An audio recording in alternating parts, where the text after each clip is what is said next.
In our quest to accomplish our every goal to the point of reaching our lifetime goal, we would often fail to control our passion and let it become an overwhelming obsession, which takes over our lifestyle and even health. At this point, whatever we pursue will not become as important as our life. In other words, we have to balance our life of achieving goals and the other important aspects in our life, such as our health, family, friends and leisure. In spite of everything, all-day work and no play make Jack a dull boy or maybe even a sick boy.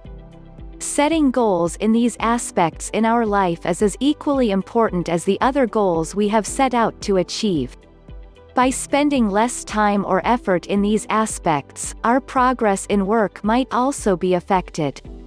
It will be an inevitable challenge to balance all of them, as we will be too busy for everything, but every positive progress in any part of our lives will surely strengthen us to create further improvements in other aspects. Health. When health is absent, wisdom cannot reveal itself, art cannot manifest, strength cannot fight, wealth become useless, and intelligence cannot be applied. Aerophilus. A cliché, repeated in multiple versions of quotes, serves to remind us that without our well-being, one simply cannot be productive in work, enjoy our love with our family and friends. Our health is the most vital aspect, we cannot neglect whatever age we are at. Practicing a healthy lifestyle will improve the quality of our lives and those around us. It will not just increase productivity but also prolong our life. However busy we are, we tend to maintain a nourishing and healthy diet, special occasions are exceptions, exercise sufficiently and get enough sleep. It would be waste of our efforts to achieve our lifetime goals, if we are not healthy enough to enjoy the sweetness of our victories longer. Family and friends. Humans are social creatures who cannot live without a single relationship with others. As such, every human is socially dependent on one another to survive right from our birth. It all started with our relationship with our mothers who give birth to us, and then expands to our other family members, and then friends and lovers and so on. But how important is our social life? Being socially healthy is as equally important as being mentally and physically healthy. Spending quality time with our family and friends is one of the social needs of an average person of whatever age. After a long day of business or work, don't just go back to the TV, your phone or whatever electronic gadget. Try to connect with people and pay attention to their lives. Talk to your family more often. Arrange a date with your loved one. Take the children for a trip. Discuss a topic with your fellow enthusiasts. Have a drink with old friends. Make new friends at the park. Do voluntary work or charity at the old folks. Send Christmas gifts to the orphans. The idea of a healthy social life benefits ourselves as it keeps us from depression and social isolation, which could impact our health at a serious level. Other than our social needs, being involved in positive relationships caters to our emotional needs. When we surround ourselves with people who do not only understand our needs to love and to be loved, we also gain social support to help us recover from our losses. In our lives, relationships and social networks always work on a give and take basis. Hence, such support is a privilege we receive from giving as much attention and effort to maintain positive relationships with the people around us. As a conclusion, we definitely should surround ourselves with people who understand, encourage and support us in our lives, while we also work to share them our strength and inspirations. Spending time alone. Overworked and feeling that you have given all your time to everyone else, except yourself, are symptoms that you should allocate some personal time, to relieve the stress and to reflect on the main aspects of your life. One's social life is never complete without time for only the self. While most successful people are so passionate that their personal time has become their work time, many spend their leisure with different hobbies. The amount of time spent by each of us varies, but the intentions are similar most of the time: to distress and to recover from the strains of their passion in order to perform their best when they return to pursue their goals. By spending some time alone, we will not feel demotivated when we continue to pursue our goals. In fact, this type of self-time allows us to be happy and invigorated for further challenges. This is also an opportunity for us to reward ourselves when we have achieved a goal. Travel the world, take up a new hobby, expand our knowledge in a certain field, or even just playing video games are several ways to revitalize ourselves. Finance. Money is the root of all evil. That only applies when it is in the wrong hands. On an interesting note, many of us finish our primary and secondary education without ever being aware of the crucial aspect of personal finance in our lives. Only in college or university that we start to realize that the financial control over our lives is key to survival in the society. However, being aware of the good practices to control your finances and actually practicing them are the factors that decide whether money is really the root of all evil. After all, it does reflect on our credit scores. Here are the 10 good habits to maintain healthy personal finance. 1. Tracking income and expenses. Undoubtedly, this is the fundamental step of any financial planning and controlling. As the average person, tracking income is not as complicated as tracking expenses, especially if the sources of income are not many. Tracking expenses requires some discipline and consistency in our daily habits, such as recording the amount of cash we spent, keeping the credit card's bill we paid, keeping receipts of our expenses, loan information, tax records and online purchases. It gives us a better idea of our personal finance and how it can help us to achieve our goals, while reminding us to stay financially healthy by not spending more than our income. 2. Priority allocations. While it is most basic to suggest that we should plan our budgets, there are definitely certain priorities which we should prioritize our finances for.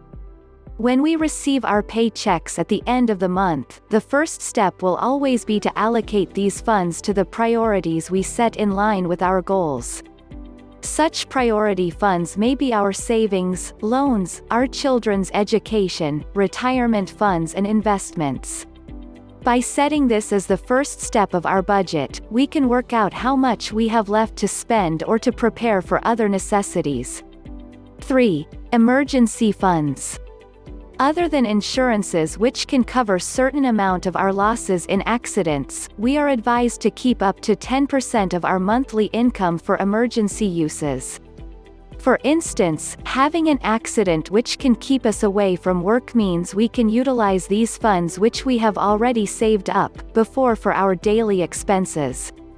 As surprise scenarios can be quite unpredictable, it is best we prepare the umbrella before the rain. 4. Staying away from high-interest credit or totally away from debts. At some point in our lives, it would be almost impossible to stay free of loans. Because of this, we have to consider the loans with the lowest interest rates we can apply for to reduce our repayment. After all, any interest rate imposed upon the principal is the main income of the debtor. Eyeing way more than what we have borrowed will only increase unnecessary expenses. Besides, some creditors allow advanced repayments for us to finish the repayment before the planned payment period. In this case, we might even save up on the interest of the remaining payment period. Staying debt-free means gaining more income and also a better credit score, which serves to be an indicator of our healthy financial status to creditors. Healthy credit scores allow us to obtain loan more easily in the future as well. 5. Creating a shopping list and impulsive shopping. Buying on impulse means unnecessary spending, which will reduce the flexibilities of controlling your expenses, as it also means reducing the spending on necessary items. We should not purchase any luxury items when we do not have extra cash, and even if we want to, it would usually be the money left in our monthly budget, after all our financial priorities are settled. To control impulsive shopping, it is best we write down a list of items we need to buy so those which are not in the list are considered as unnecessary. Similar to long-term and short-term goals, we can always save up for luxury items which we can only afford later. 6. Purchasing value. We would always tend to ensure our purchases give us the value for our money and no after-sales problems at all. In particular circumstances, sometimes it is better to pay a bit more for products that will effectively last longer, than buying the cheap ones which we have to constantly replace or repair. In contrast, not all products are better simply because they are more expensive. The prices of such products are down to a multitude of factors such as competition, consumer perception, quality of materials, cost of methods, and etc. We should seek reviews from experts and other consumers before comparing these products to one another, and deciding which gives us the best value according to our needs. 7. Investment. Only allocating monthly income for certain investments does not guarantee profit, and therefore, every wise investor has plans for timely exits from their investments to avoid losses. In other words, we must possess sufficient knowledge and the right information to invest in any of the various financial instruments. Otherwise, we would suffer losses without being able to understand the reasons. On the other hand, we must monitor our investment funds to avoid losses as well as to seize fine opportunities to gain more profit from our investments. An even more secure way of preventing losses in our investments would be to have an exit strategy, especially when we can foresee the circumstances. 8. Retirement funds. Even if governments enforce laws for the employees and the working citizens to allocate retirement funds, sometimes, it would not be enough to live comfortably, particularly if you wish to retire at an earlier age. Besides, what good does it do for us if we have prepared the funds for our children to graduate from university or college if we end up in poor financial status when we retire? Having a retirement plan is a long-term goal, which determines how we would like to live our lives when we retire.